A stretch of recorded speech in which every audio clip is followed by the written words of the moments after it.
দর্শক আসসালামু আলাইকুম। আশা করছি সকলেই ভালো আছেন। তো আমি আপনাদের পূর্বে বলেছিলাম যে আমি আসলে এবার গরু মোটা তাজাকরণের A to Z সকল বিষয়গুলো আপনাদের দেখানোর চেষ্টা করব। তো তেমনই একটি প্রতিবেদন নিয়ে আজ হাজির হচ্ছি। তো মূলত আজ গতকালকে আমরা আমাদের খামারের গরুগুলোর সব কৃমিনাশক দিয়েছিলাম। আমরা কৃমিনাশক রেনাডেক্স ট্যাবলেট ব্যবহার করেছি। তো দেখতে পাচ্ছেন দর্শক গরুগুলো। আমরা যদি আপনাদের আরেকটু কৃমিনাশকের ব্যাপারটা বলে দেই, যে আমরা প্রতি ৭৫ কেজির জন্য একটি রেনাডেক্স ট্যাবলেট ব্যবহার করেছি। যেমন সামনে একটি গরু দেখতে পাচ্ছেন, যে এটি মূলত ১৫০ কেজির উপরে লাইভ ওয়েট।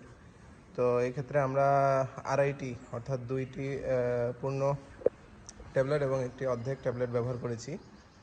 হ্যাঁ, এর পাশাপাশি আর তেমন কিছু একটা দেওয়া হয়নি গতকালকে। তো আজ আমরা মূলত আজ থেকে আমরা জিঙ্ক এবং লিভার টনিক শুরু করব, এবং এর পাশাপাশি আজ থেকে আমরা ভিটামিন ইনজেকশন, যেহেতু কুরবানি আর বেশি দিন সময় নেই, আর আমরা মূলত ৪ দিন পর পর ভিটামিন ইনজেকশন প্রয়োগ করব। আমরা যেসব ইনজেকশন ব্যবহার করছি সেগুলো দেখুন। এখানে আপনারা দেখতে পাচ্ছেন ক্যাটাফস, এর পাশাপাশি অ্যামাইনোভেট প্লাস। আমরা এই দুটো ইনজেকশনই ব্যবহার করব। এই যে সামনে যে গরুটি দেখতে পাচ্ছেন, যেহেতু এটি ১৫০ কেজির একটু উপর, তো আমরা সেক্ষেত্রে আমরা ১৫ ml দেখতে পাচ্ছেন দর্শক, দেখুন ১৫ ml ইনজেকশন আমরা ওষুধ নিয়েছি, ভিটামিন নিয়েছি। তো এভাবে আমরা প্রয়োগ করব। আমরা আরও একটু দেখাই আপনাদের, আমরা আসলে গরুর কোন অংশে ইনজেকশনগুলো দেব।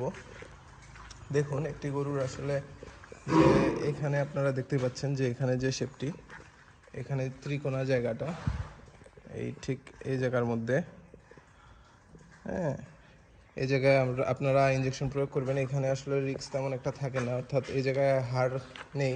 তো সেক্ষেত্রে আপনারা ইনজেকশনটা প্রয়োগ করলে হাড়ে লাগার সম্ভাবনা খুবই কম। আর আপনারা ইনজেকশন প্রয়োগের ক্ষেত্রে এই ব্যাপারে খুবই সচেতন থাকবেন যে গরুর হাড়ে যেন ইনজেকশন না লাগে। সেক্ষেত্রে গরুর প্রচণ্ড ব্যথা হতে পারে, হ্যাঁ, এবং অনেক সময় কিছু ক্ষতিও হয়, যে গরুর পায়ে ঝংকার বা এরকম টাইপের সমস্যাও হতে পারে। তো আপনারা দেখুন, আমি যেহেতু নিজেই প্রয়োগ করছি, হয়তোবা ইনজেকশন দেওয়া আমি দেখাতে পারবো না, কিন্তু আমি আপনাদের ওষুধের পরিমাণ এবং কোন জায়গায় দিবেন সেই জিনিসটি আপনাদের বলে দিলাম। তো আপনারা এইভাবেই দিবেন।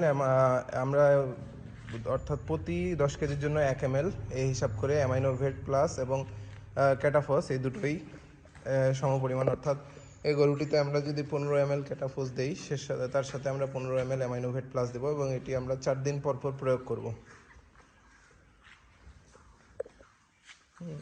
আপনারা সাথেই থাকুন, আমি আসলে তারপরে দেখানোর চেষ্টা করব যদি আমি দেখাতে পারি।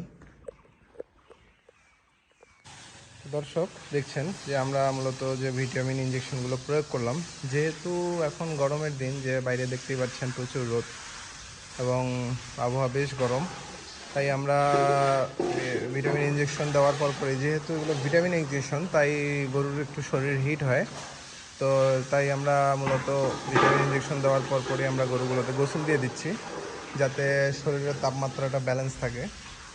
হ্যাঁ, তো এই সব বিষয়গুলো আসলে আপনারা মাথায় রেখে আপনারা যে কোনো সময় ভিটামিন ইনজেকশন দিতে পারেন।